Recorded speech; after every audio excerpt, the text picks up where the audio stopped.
Our last speaker for the morning session is Dr. Jay Johnson, and Jay received his PhD in environmental and nutritional physiology from Iowa State University.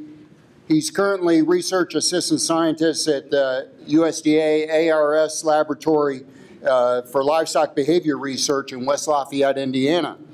The overall goal of his research program is to evaluate the impact of thermal stress and production stress on swine and to develop management and nutritionally based mitigation strategies and recovery methods to improve swine production and well-being. And today, Jay's going to visit with us about environmental influences on gastrointestinal development and function and nutrition and management strategies to alleviate the impact of stress on swine health and performance. Thank you, Jay. Got the wrong title there for you. Oh. Let's do that. Good to go. All right. Well, thank you very much for the introduction, Stephen, and I'd like to extend my thanks to the programming committee for inviting me to speak today. I'll try not to go over too much. I know I'm holding up your lunch right now. So today I'm going to talk about some nutritional management strategies to reduce the impact of stress in swine. And first, I just want to provide just a brief definition of stress. So stress is a state of threatened homeostasis, and there's actually two different types of stress. The first being eustress, which literally means good stress.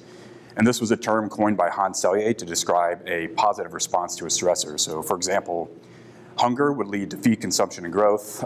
Reproduction is actually a stressor, but it leads to the continuation of the species. And exercise can lead to overall improved health. Now, most of us think of stress, we generally think of distress, and this literally means bad stress. And this is when an organism does not completely adapt to a stress, and a maladaptive response can occur, such as an increase in mortality and a loss in production. And again, it's important to note that how an animal actually perceives a stress is going to greatly influence its response.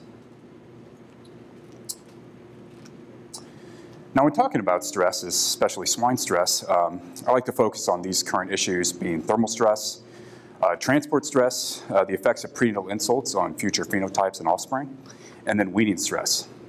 And of these, thermal stress can have an influence on all of them. Now, specifically, there's two different types of thermal stress, both heat and cold stress. I'd like to focus simply on heat stress today. And heat stress is the negative balance between thermal energy flowing into and out of an animal, and it can impact both health and development in all mammalian species. It can lead to reduced growth rate and productivity, cause decreased reproductive efficiency, leads to altered intestinal morphology and increased permeability, and can cause morbidity and mortality. And it's thought that there will be increased prevalence in the near future due to climate change. Now, as far as the livestock response to heat stress, we'll see a decrease in production of milk, eggs, and lean muscle growth, a decrease in body condition, acute health problems, poor animal welfare, reproductive issues, and mortality, the list goes on. And it's been reported back in 2003 that annual losses to the United States animal agriculture industries topped $1.7 billion per year. Now, it's important to note that this paper is about 13 years old, so it's likely that recent numbers are much higher than this level. And a report out by Baumgart and Rhodes in 2013 estimated that global animal agriculture losses due to heat stress could top $50 billion annually. So just as an example of the loss in production that we see due to this postnatal heat stress, these are graphs taken from two papers published, one in 2013 and 2015. We had pigs exposed to 22 degrees Celsius, or thermoneutrality, during the grow-finish phase, and then those exposed to 35 degrees Celsius, or heat stress.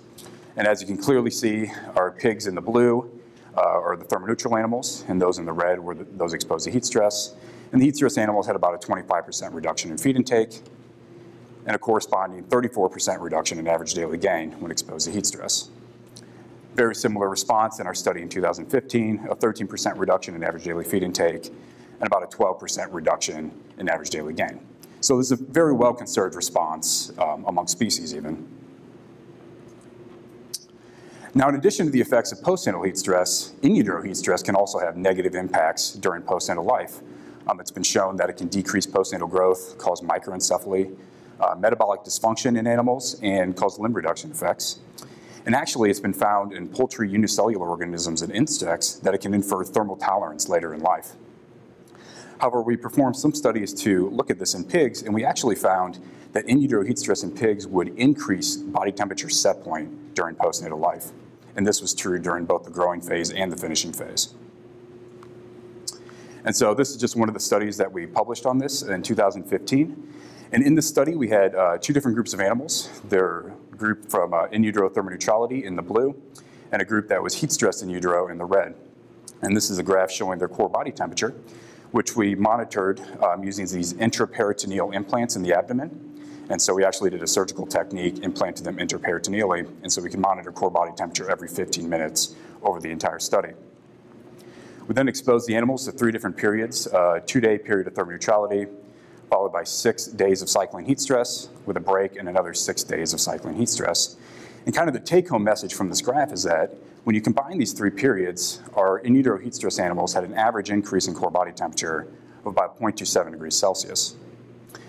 And what's interesting is that within each of these periods, we see this conserved increase in core body temperature. So this is maintained despite the ambient temperature these animals are exposed to. And even during thermoneutrality, this increase is almost 0.36 degrees Celsius higher than the in utero thermoneutral animals. So why does this matter? Why does this matter to swine producers if their animals have a higher core body temperature? Well, an increase in core body temperature would require an increase in maintenance costs, or an increase in heat production. And this could lead to a reduction in the efficiency of dietary energy use, possibly leading to decreased efficiency and increased time to market for animals, as well as an increase in susceptibility to future environmental stressors. Because if an animal has a maintained increase in core body temperature, a heat load is going to be more stressful to that animal because you're reducing that thermal gradient that it can use to dissipate body heat. And so to kind of get at this question of whether or not this increase in body temperature is increasing maintenance costs, we actually performed a study recently using indirect calorimetry at Purdue University to quantify these potential maintenance cost differences. And so in partnership with the University of Missouri and Tim Safransky, we got a group of pigs from in utero heat stress, which are in the open circles, and those from in utero thermoneutrality in the closed circles. And we tested them we looked at fasting heat production using indirect calorimetry. And we did these tests at 3 different time points in a 23-hour period, from about 9 to 5 p.m., 5 p.m. to midnight, and midnight to 8 a.m. And what we ended up finding is that we had almost a 15% overall increase in fasting heat production per kilogram body weight for these pigs that were exposed to in utero heat stress compared to our thermoneutral controls. And so the next question is, would this actually lead to a decrease in production efficiency for these animals? You would assume so, since their maintenance costs are increased. And if this does lead to an increase in or decrease in production efficiency, could you evaluate those potential economic losses versus the costs of improving your sow cooling strategies during gestation? So would it be cheaper to put more money into your sow cooling strategies versus the potential losses in production later on down the line? And I think that's kind of where we're going towards next. Finally, looking at the effects of in utero heat stress on nutrient partitioning, prenatal stress has been shown to increase postnatal adiposity, maternal nutrient deprivation, a wide range of studies looking at victims of the Dutch famine, intrauterine growth retardation, and then fat composition in the maternal diet. And again, we were interested in the effects of in utero heat stress. So I don't want to get into this too deeply, but this is a graph taken from a study in pigs during the finishing phase. And again, these were pigs that were exposed to either in utero thermoneutrality or in utero heat stress.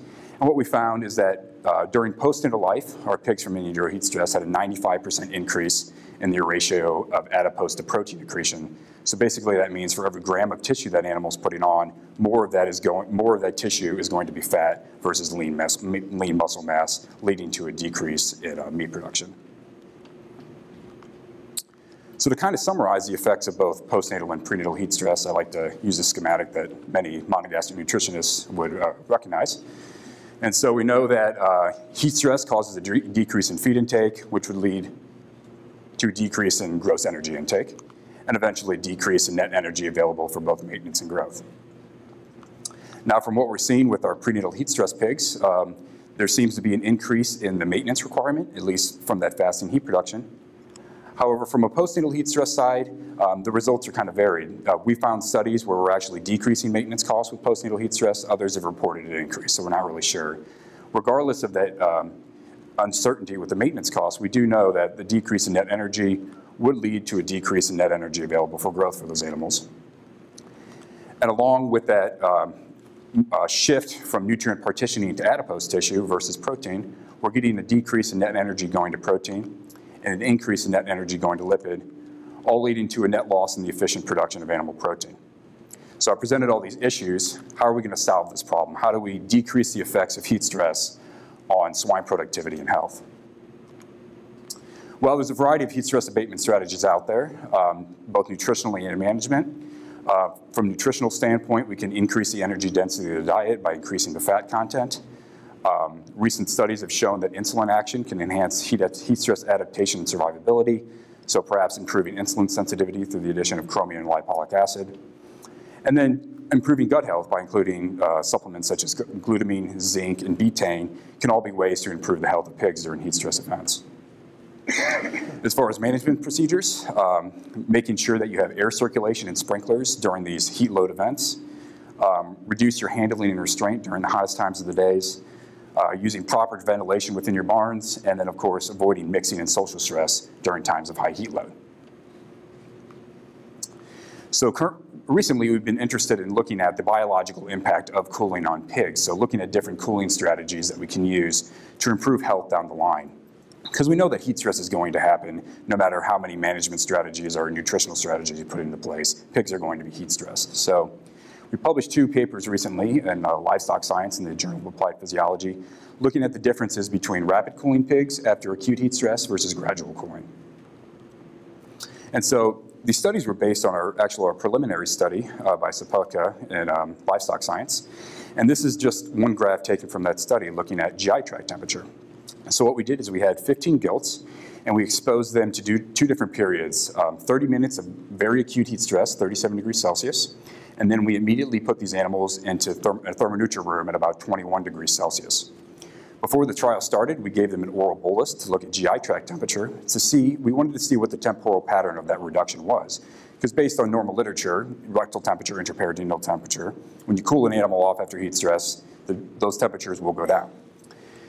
We were very surprised to see, however, that at the end of the heat stress, we had a maximum GI tract temperature of about 40.3 degrees Celsius, so we did heat stress these animals from baseline.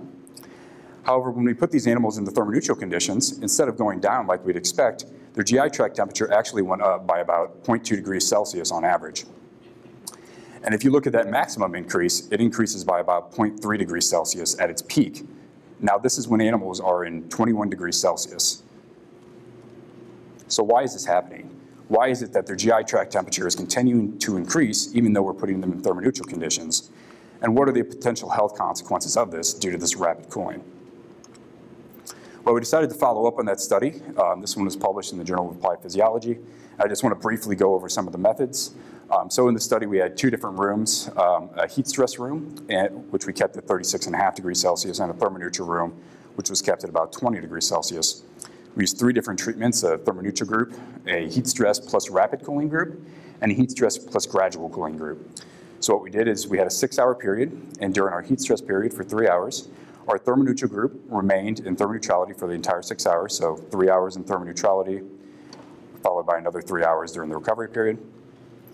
Our heat stress rapid cooling in the red, they spent 3 hours in our heat stress room, and then at the end of that 3-hour period, we moved them into the thermoneutral room, and then we doused them with cool water every 30 minutes for an hour and a half until the rectal temperature went down to euthermia.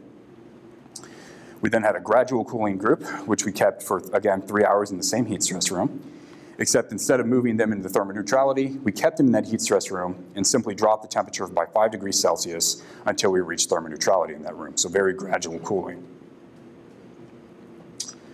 So just looking straight at the body temperature, first we'll focus on the rectal temperature on the left side, and we'll just focus on this recovery period. So as expected, as in the literature, you cool an animal quickly, its rectal temperature went down, and we saw that compared to our gradual cooled animals, the rapidly cooled animals had a significant decrease in rectal temperature, which you expect. It's a very peripheral core body temperature you're measuring. However, when we look at their GI tract temperature, we got a somewhat similar response to our previous study, and we actually found that overall there was no difference in GI tract temperature, even though these animals are at 20 degrees Celsius and they have cold water being poured on their backs. And so and by the end of the 3-hour period, our rapid cooled pigs actually, their GI tract temperature was higher than our gradual cooled pigs on average. So why is this happening? Well, we look at our heat dissipation capacity of these animals, and first looking at our skin temperature, and by logic, thinking about thermal gradients, our rapidly cooled pigs have a significant reduction in skin temperature, but their GI tract temperature is the same as our gradual cooled pigs, so that thermal gradient is much higher. So logically, those animals should be able to dissipate more body heat because of that higher thermal gradient. Hot flows to cold. When in fact, when you look at our thermal circulation index, and this is a measure of a pig's ability or an animal's ability to dissipate body heat, and so a lower number means that they have a lower ability to dissipate body heat, we find that our rapidly cooled pigs had about a 54% reduction in their TCI compared to both the gradual cooled and the thermoneutral animals. So we have a decreased ability to dissipate body heat. So we believe that this is probably why we're seeing this maintenance of GI tract temperature when we cool animals quickly. So trying to look at some of the biological consequences of this, first, the obvious solution or obvious place to look was looking at intestinal morphology just as an indicator of intestinal damage, kind of looking at this preliminarily. And what we found is that in the duodenum and ileum, our rapidly cooled pigs had a reduction in villus height compared to both our thermoneutral and our gradually cooled animals. And looking at the villus height to crypt depth ratio, again, both in duodenum and ileum, we see a decrease in the rapidly cooled pigs compared to our gradually cooled and our thermoneutral animals. So these are morphological indicators of some intestinal damage occurring, likely due to this increase in GI tract temperature. So as a result of intestinal damage, generally you'll see an increase in intestinal permeability, and one measurement of that could be LPS. And so what we found is that during a recovery period, we took blood samples twice during that period. And our rapidly cooled pigs had a 60% increase in circulating LPS when we were rapidly cooling them, and a subsequent tendency for about a 37% increase in circulating TNF-alpha during that recovery period. So just to kind of summarize what we think is happening here, during heat stress, the animal will vasodilate the skin, peripheral vasodilation in order to get rid of body heat. This can lead to some ischemia and hypoxia of the gut, causing gut damage. With this gut damage, there's papers by Pierce at Iowa State showing this increase in LPS and subsequent increase in inflammatory response. Now, if we rapidly cool our pigs, so the cooling procedure, we know this is causing some vasoconstriction of the skin, at least looking at our TCI measurement. And we believe what's happening is that blood is being rapidly reperfused into the gut tissue. This is causing an even greater increase in gut damage, leading to this increase in LPS, which we're seeing, and this increase in inflammatory response. So to kind of summarize the effects of thermal stress, we know that postnatal heat stress can reduce livestock welfare and productivity. Prenatal stress can reduce animal productivity and may increase stress susceptibility. And that cooling practices during acute heat stress events need to be reevaluated and appropriately managed, and that rapid cooling can negatively impact swine health and well-being in the future. I kind of want to switch gears. As I mentioned in the previous slide, our interests are thermal stress, but also looking at weaning and transport stress. And so I think our previous speakers kind of touched on this quite a bit. But weaning and transport are essential in swine production. However, they can increase stress and reduce animal welfare. Now, the stress can be due to sow separation, piglet mixing, dehydration, reduced intestinal health, and temperature extremes can cause stress during weaning and transport. So some consequences to this is that we'll see a loss in body condition and a reduction in growth rate, deterioration of the intestinal barrier function, and an increased rate of morbidity and mortality for our animals.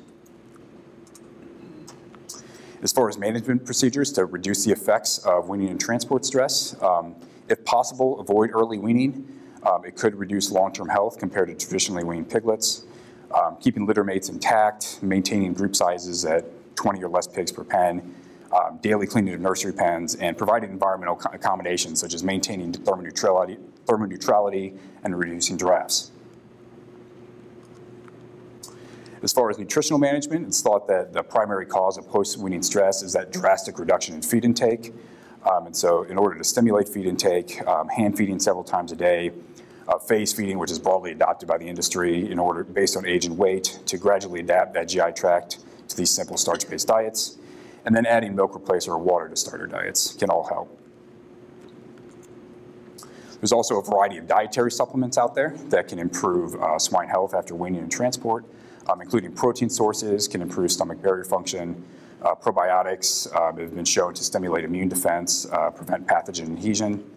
And then, of course, dietary antibiotics such as CTC Denagard can reduce pathogen load and promote pig growth. However, there is proven effectiveness, but there's increasing legislative and consumer pressure to decrease their use in swine production. And so due to that, there's been a variety of studies out recently looking at various antibiotic alternatives, bacteriophages, prebiotics, probiotics, plant extracts, lysozymes, and the list goes on from there. And so one that we were kind of interested in looking at is L-glutamine. And so L-glutamine is a conditionally essential amino acid that's a major energy source for enterocytes and lymphocytes. And it's been shown to be an immunomodulator that can inhibit pro-inflammatory cytokines. L-glutamine has been well demonstrated to improve health and growth performance of piglets when you provide it at about 1% as fed. It can enhance intestinal health, increases oxidative defense capacity, improves antibacterial activity, and can increase nutrient absorption for pigs.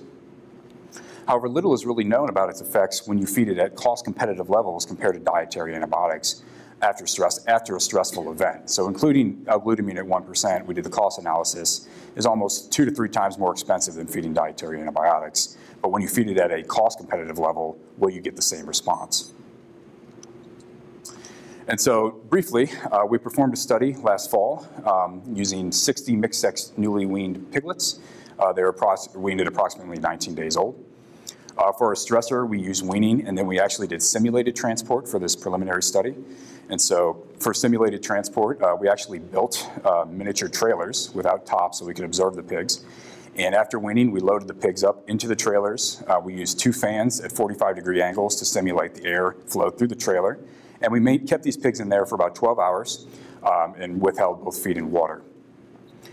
The only thing we weren't really able to simulate is the trailer movement during this period. After this stressor, we took the pigs out of the unloaded the pigs from the trailer, put them into individual pens, and provided them 3 different dietary treatments for a period of 14 days.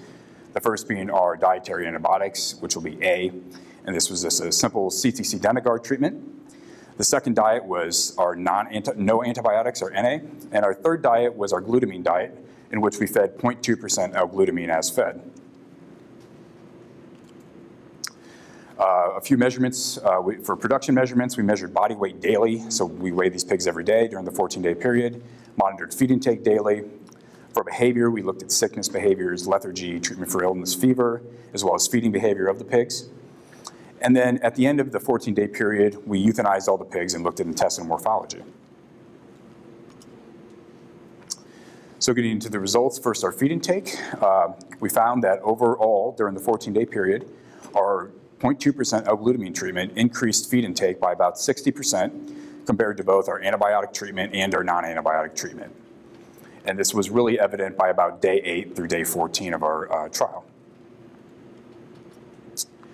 Kind of going along with that increase in feed intake, we saw an increase in body weight gain for our pigs on L-glutamine and our pigs on the antibiotic treatment of about 8.7% compared to our non-antibiotic treatment. And by about days 13 and 14 on the dietary treatment, our L-glutamine pigs started pulling away from our dietary antibiotic pigs. As far as behavior, we found that our L-glutamine pigs had about a 42% increase in feeding behavior throughout the day. And so we video recorded these pigs 24/7 in order to see when they were doing feeding bouts. And we didn't actually see a significant difference in sickness behaviors. However, we did see that there was a numerical increase in percentage of pigs who became sick for pigs on the no antibiotic treatments, which we expected to happen. Finally, looking at some of our intestinal morphological measurements. First, looking at villus height on the left. We found that our L-glutamine treatment increased the villus height in the jejunum and ileum of pigs compared to our non-antibiotic treatments, as well as our antibiotic treatments. And then looking at the villus height to crypt depth ratio, and the duodenum, the jejunum, and the ileum, this was increased in the L-glutamine pigs and actually in the antibiotic pigs compared to our non-antibiotic pigs, indicating an overall increase in intestinal health. And so to summarize, we know that proper management practices and use of nutritional supplements can reduce disease incidence and improve welfare and productivity after weaning and transport. Removing dietary antibiotics from starter diets after weaning can be detrimental to the welfare and productivity of piglets, and that there could be a potential for use of L-glutamine as an antibiotic alternative. However, again, it's important to note that we did this under simulated conditions, and so we need to repeat this trial, and actually it's currently underway at Purdue University to do this again in a production setting. With that, I'd like to acknowledge everybody that's been instrumental in doing these projects, as well as our funding sources from Pork Checkoff and Data Sciences International. I'll take any questions you might have. Thank you, Jay.